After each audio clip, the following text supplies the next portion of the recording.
Good day, educators. So we are now in the lesson 6 and our topic is all about the Philippine popular culture cuisine. But before that, let me introduce myself to you. I am Altril Piñaranda and your presenter for today's video. So, Philippine popular culture cuisine, it refers to the food and eating habits that are widely embraced, recognized, and enjoyed by the large segment of the Filipino population. So meaning, ang kaning Philippine popular culture cuisine is nag-refers ni siya sa mga pagkaon sa Pilipinas, and also dili lang sa mga pagkaon sa mga tao pod nga hilig og kaon sa Pilipinas. So we all know nga ang Pilipino is hilig jud kayo og kaon, no? Hilig man jud tag kaon kay mga dagko man tag kaon. Pero ay tambok-tambok, tama ba? So, ang gina-embrace ni sa Pilipino and gina-recognize nila ang mga nagkalain-lain nga mga pagkaon diri sa Pilipinas. And kita nato tong learning objectives. So, by the end of this lesson, the learners will be able to first is list the various local delicacies in the Philippines. So, when we say local delicacies, mga rare or mga expensive nga mga pagkaon sa Pilipinas. Kabalo naman ta nga hilig taglaag niya pagmulaag ta makasugat man gitag mga pagkaon nga mga lamian, no, nya mga mahal.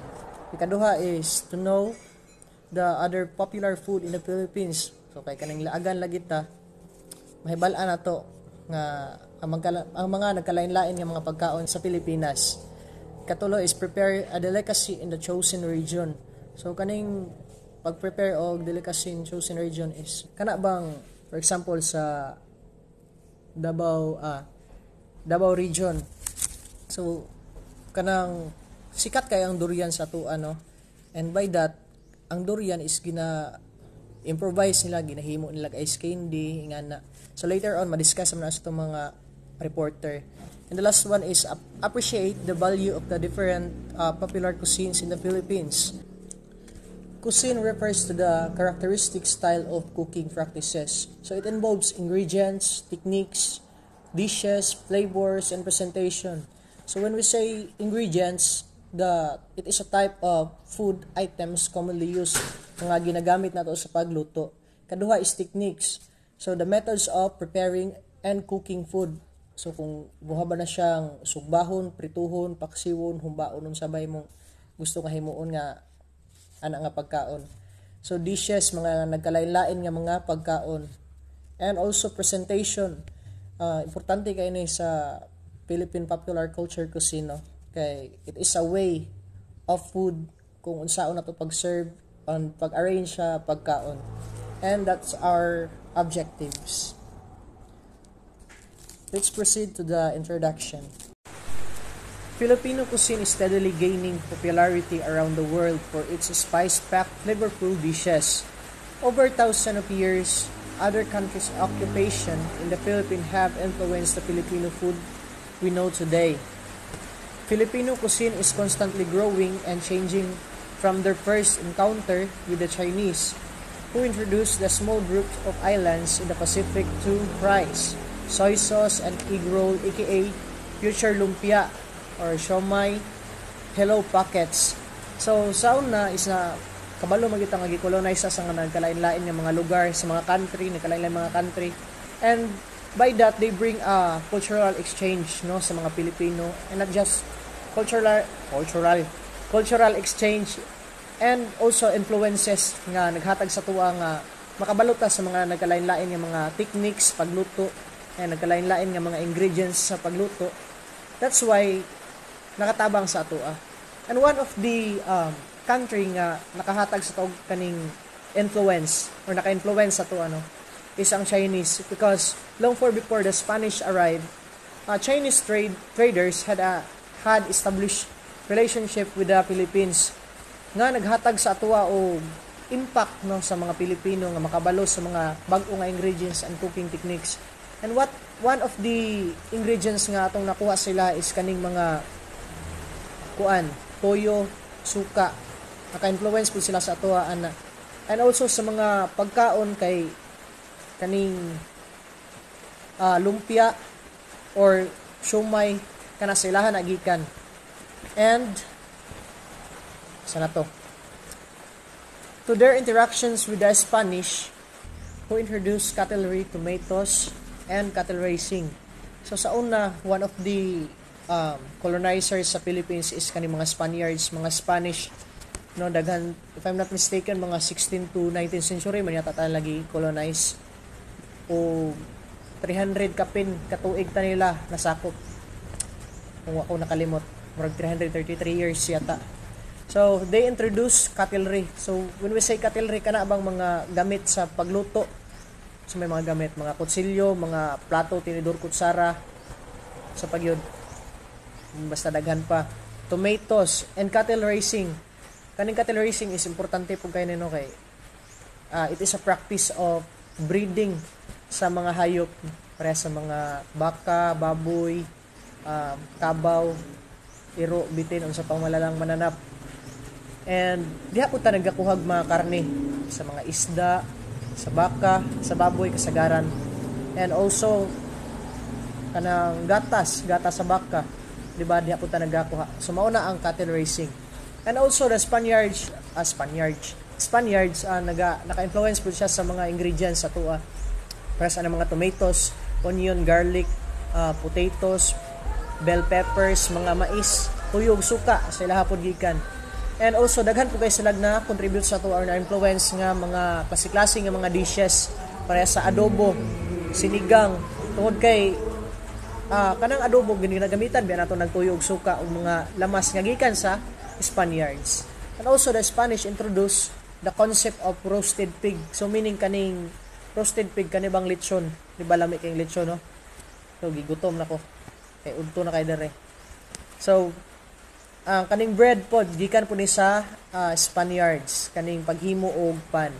And last one is the American who brought canned meats and kitchen appliances.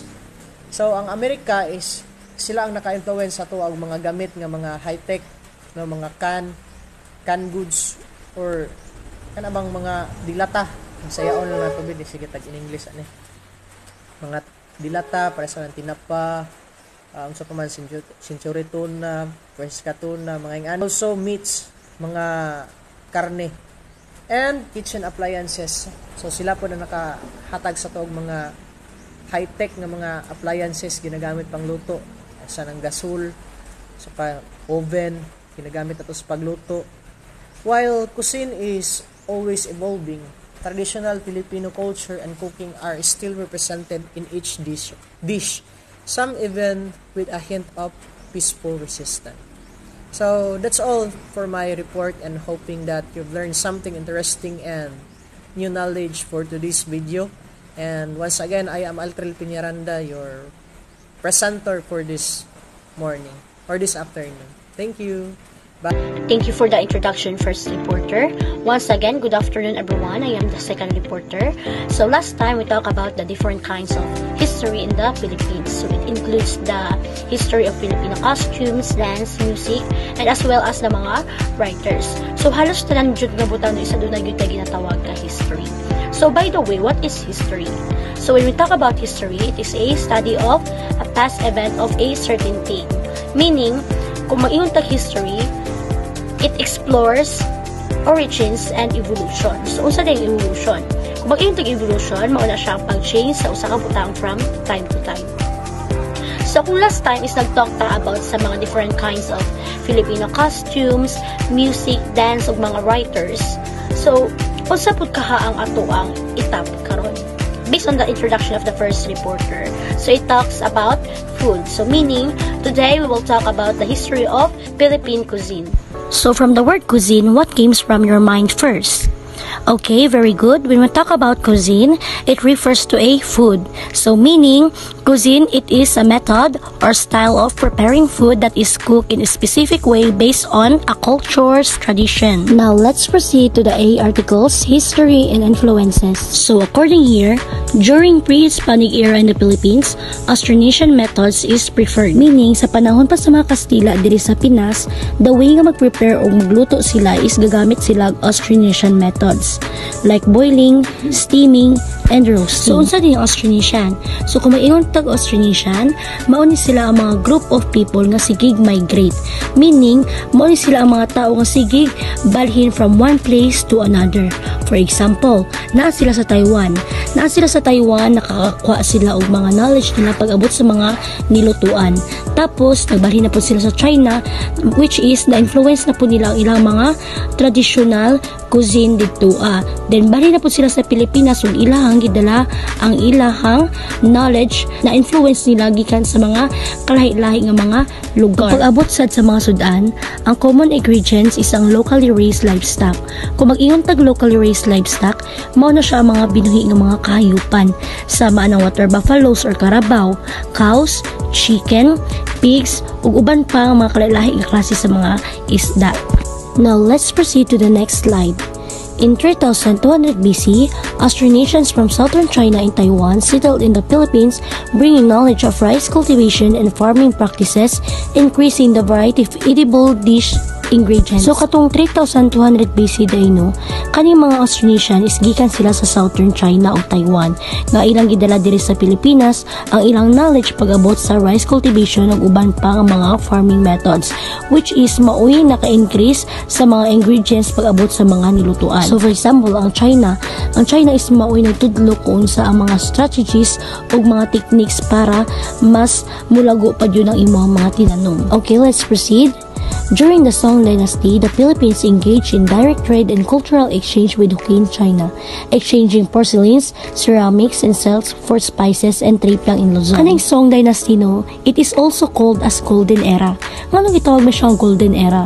So, ginatawag siya nga Golden Era kay mao ni siya ang years sa large portion sa China, meaning mas taas sila population ug mas advanced ang ilang technology kaysa sa uban ng mga bansa. For example, kanang gunpowder sa ilahang man sad nagikan. Then after pila ka years nga nilabay, in this era, ang China is naga-engage siya sa Philippines pinaagi sa direct trade and cultural exchange.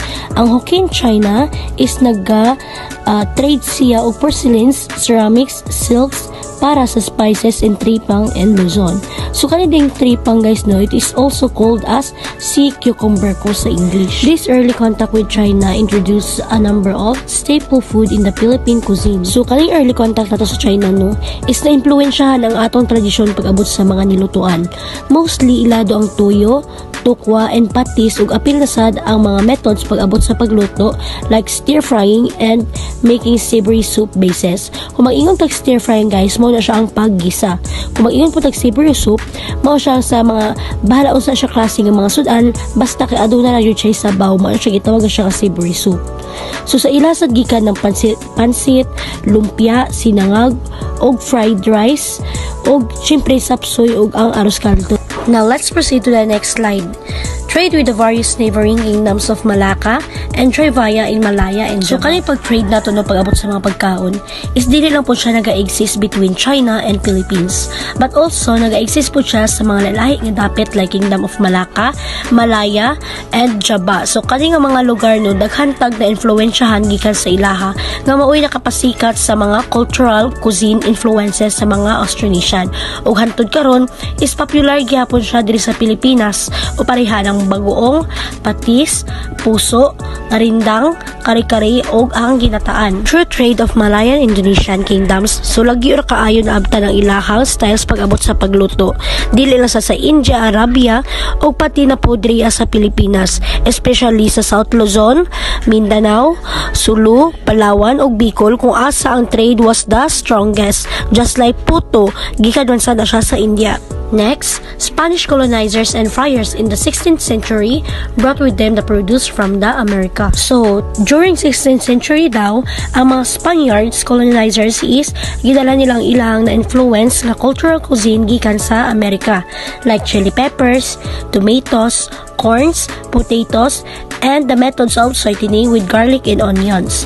And also, di lang sad kay kanara, but apil na sad ang mga pagkaon nga ginaandam nato pag-abot sa mga occasions like arroz a la Valencia, arroz cubana, fried rice with egg, ug ang longganisa nga ginatawag nato nga chorizo. So ang traditional dishes nato no like adobo, sinigang, and kare-kare is simple naman siya.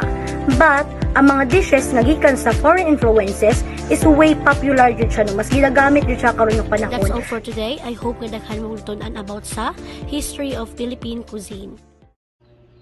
Filipino Food History by J. November 27, 2009. So, ang mga Pilipino before colonial period is naay own foods katong root crops, kamote, nuts, ug mga hayop.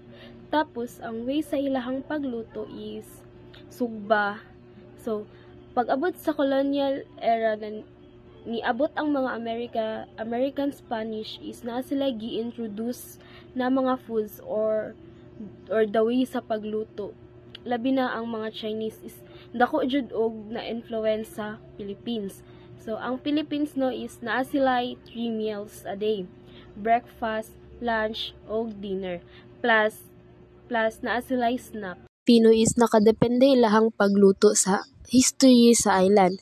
Pag-abot sa mga mananakop, naa sila nadala na ingredients na naka-influence sa mga bagong panglasa sa mga Pilipino.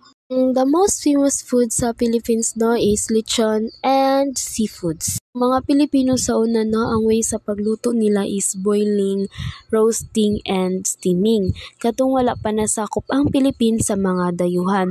Ang rice and corn ang nag-introduce sa ato is ang Austronesian nga nag-migrate gikan sa China ug Taiwan.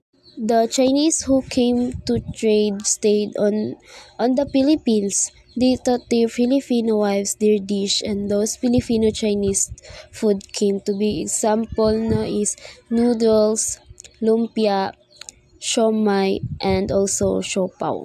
Ang mga Pilipino is dili gyud sila hilig og too spicy. Ang rice is ang ilahang main food kay ang mga Filipino is rice is life gyud. So ang number 1 protein nato is fish. Ang goat, frog, rabbit, and deer is considered nga delicacy sa every regions. Hi everyone, I'm Chermy Teobat, and today we're talking about the Philippine food culture and history. So ang Pilipinas daghan jud kayog islands og naapoy lahi-lahi nga ethnic groups of peoples. Ang mga Pilipino nagpuyo sa isa ka tropical nga lugar nga naay mga kabukiran, kapatagan ug dagat nga naghatag og daghan nga natural resources. Naapod sila yung mga kaugalingong pamaagi sa kinabuhi, parehaan ng pagtukod og balay, paghimo og mga sanina, pag-storytelling, pag-decorate ug pagluto. So sa paglabay sa panahon, naapektuhan ng Pilipinas sa mga nasod sama sa China, Spanish, Mexican, ug Amerika. Ang mga impluwensya ani nakatabang sa paghimo sa culture and food sa mga Pilipino nga nag-combine sa ilang mga tradition ug mga idea gikan sa ubang mga nasod. So naay upat ka nasod nga naka-impluwensya sa Pilipinas sa pagkaon. So ang pinakauna is ang China or Chinese influences. So ang mga negosyanteng gikan sa China nagdala og mga pagkaon sama sa noodles, dumplings ug spring rolls sa Pilipinas nga gi-adapt sa mga Pilipino. So usa ka example is ang kanang pansit. Usa ka putahing Pilipino nga ginisa nga noodles or ginatawag sa English nga stir-fried noodles nga pareha or naka-impluwensya sa mga pagkaon sa China. So kung sa China is kanang noodles sila dito sa diri is kanang pansit or atong gi-adapt ang ilaha pong mga culture dito sa foods nga ato pong gi-adapt diri sa Pilipinas. So, muna nga naka-impluwensya ta o kanang mga pagkaon sa China nga nabot diri sa Pilipinas. Let's proceed to another slide. Spanish and Mexican influences. So, sa panahon sa mga colonization sa Pilipinas sa mga Spanish, nagdala sila og mga bag-ong mga ingredients o pamaagi sa pagluto, sama sa olive oil, paprika, og saffron. Usa ka Pilipino nga putahe nga nagpakita sa impluwensya niini mao ang paella o usa ka putahe nga may rice o nagagamit sa mga ingredients o pamaagi nga pareho sa version sa Spanish o sa Mexican. So, muna ang mga dagway sa ingredients sa Spanish o sa Mexican influences. So, muna ang kanang olive oil, paprika o saffron. So, napod sila katong mga pagkaon nga naka-influensya katong giingon nga paella, muna ang paella. Mopod na muni ang rinelo ug ang embutido. So, muna ang mga example sa mga pagkaon nga naka-influensya sa atua or mga ingredients pod nga ginagamit or naka-influensya pod sa atua kanang ang mga ingredients or ginagamit pod nato. Ang last nga country nga naka-influensya sa ato is ang American influences or ang Amerika.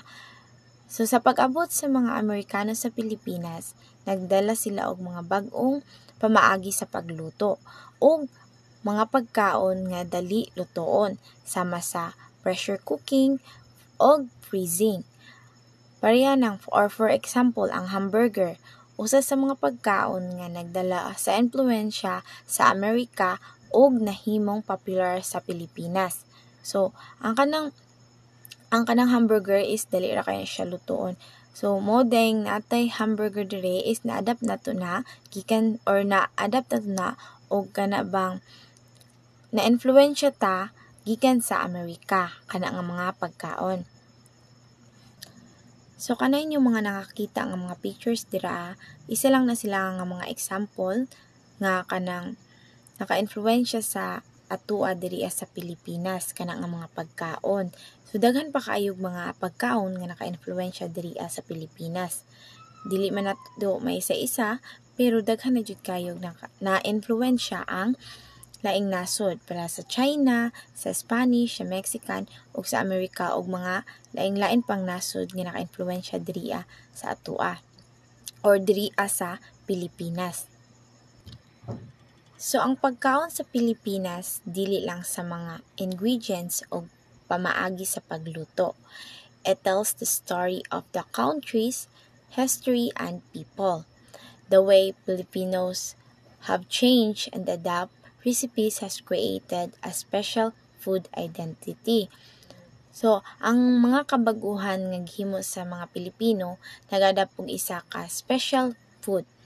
O pinaagi sa pagkaon gipakita ang storya sa Pilipinas, isa ka storya sa kalig-on or strength o kanang creativity, pagka malikhaon and mix of different culture o kanang pag-combined or pagsama-sama sa mga culture or different culture. So yung dili lang sa ingredients o pamaagi sa pagluto kundi makakuan pud ta, makagain pud o kanabang kalig-on pagka malikhaon o kanang pag-combine sa mga lahi-lahi nga culture. That's all of my discussion. Thank you for listening. Good afternoon, everyone. My name is John Mark S. Salvador, and my assigned topic is all about the Philippine cuisine, its origin and influence. First of all, what is cuisine? Anyone, what is cuisine? Okay, wala. Cuisine is a style of cooking characterized by distinctive ingredients, techniques, and dishes, and usually associated with a specific culture or geographic region. When we say cuisine, is a style of food that is cooked in a specific way based on culture, ingredients, region, and traditions. Understand? Okay, thank you. Okay, let's back to our main topic. Philippine cuisine is originated from Malayo-Polynesian, influenced by various culture due to the Philippines' location as a crossroad of shipping lane. Like ang location sa Philippines ba mura siya trading center, that's why murag daghan jud naka-influence sa Philippine cuisine. Including Hispanic, Chinese, American, and other Asian countries. Okay, let's move to historical influences. First is pre-Hispanic era. During this time, Philippine food were prepared mainly by boiling, steaming, or roasting. Mga usual livestock in this time is like baka, buffalo, baboy, manok, o isda. And also, Filipinos have been cultivating rice since 3200 BC. When we say cultivating, like nananom sila rice since 3200 BC when Austronesian ancestors arrived in the Philippines. Next is trading with Hokkien China, 960 to 1279 BC. This era introduced staple foods such as soy sauce, tofu, bean sprouts, pickled mustard green, and cooking methods like stir frying and deep frying. The third one is Spanish colonization, 1521-1898. This period significantly shaped Philippine cuisine, with food historians estimating that 80% of Filipino dishes are from Spanish origin. Spanish influence brought Mexican flavors and ingredients from Iberian Peninsula and the Americas, including olive oil, wine, European seasoning, peppers, tomatoes, and corn and potatoes. That's all. Thank you. So, good day everyone. My name is Rachel Antacaldo and I am the next reporter and the continuation of the report of Mr. Salvador. So, let's proceed. Since Spanish food emphasized meat and dairy products, which were considered luxury items, Spanish fare was considered upper-class fiesta cuisine. So, nga nang ang Spanish food is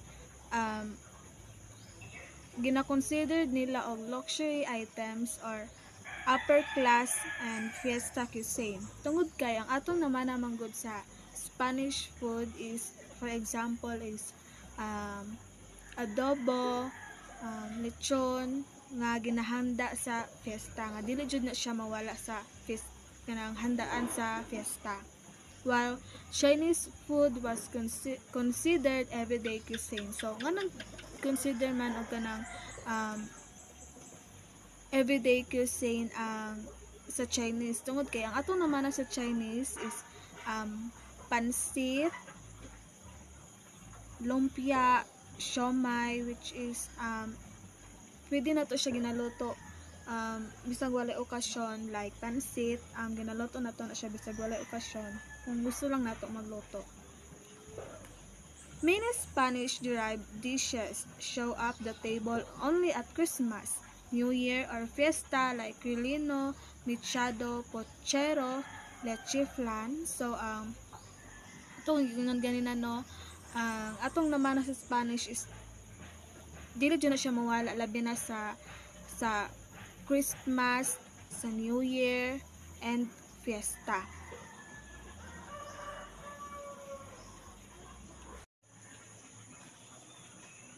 Arroz a la cubana served in the Philippines usually includes ground beef picadillo. So, what is arroz a la cubana? Arroz a la cubana is muna siya is sinigang na siya. So, ang sagulan na is nana siya bugas, saging, karning baboy, ug mga gulay. When we say beef picadillo is kuana siya kanang ginaling nga karning baka. Philippine longganisa, despite its name, is more akin to chorizo. So ang mostly man sa to ang ginatawag ang tawag nato sa longganisa is chorizo, which is ang longganisa is sa Spanish na siya gikan. The marriage of Chinese and Spanish cuisines became eminent during the rise of the pancitterias in the 19th century. Pancit, congee or arroz caldo, fried rice, lumpia, longanisa, and chop suey became staples of this panciteria. So, when the Chinese and Spanish cuisines nahimong sikat kaniadto during 19th century, masikat jud sa una ang ilahang mga cuisines like pancit, congee or arroz caldo, fried rice, lumpia, longanisa, and chop suey. So, mo dyan ang mga halinon during the rise of the pancitterias. So, the pancitterias, it is the restaurant, kung yung pinakasikat nga restaurant kaniadto during the 19th century. Also pod ang adobo pod, mo pod niya ang pinakasikat kaniadto. In Spanish cuisine, adobo refers to a pickling sauce made from olive oil, vinegar, garlic, oregano, paprika, thyme, bay leaf, and pepper salt. The Filipinos embrace their favorite flavors, vinegar, garlic, and bay leaf, included peppercorns, and nodding to the Chinese influence, added soy sauce. They adopted it to be a steering sauce for chicken and pork, but maintained its Spanish moniker. So, sa Spanish cuisine, no, ang adobo jud is, dili jud na mawala ang ingredients ana, which is ang pangunahing ingredients, the pickling sauce made from olive oil, vinegar, garlic, oregano, paprika, thyme, bay leaf, and pepper salt. So, para sa ato po mga Filipino is na-embrace po natin atong mga favorite flavors, included na ang vinegar, garlic, and bay leaf, peppercorns. Also, sa Chinese influence pod, ato na po siyang na-influence ang paggamit of soy sauce, which is toyo. Ato na po siyang na-adapt by pag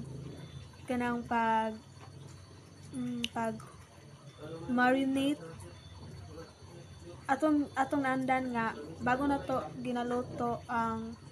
ginaluto siya da is gina marinate, pero maintain lang gihapon. So that's all. Thank you. Good day, everyone. I'm Jasmine Platil. I'll be discussing a brief yet significant chapter in the evolution of the Philippines cuisine, particularly the influence of American colonization and the broader cultural fusion that shaped what we know as Filipino food.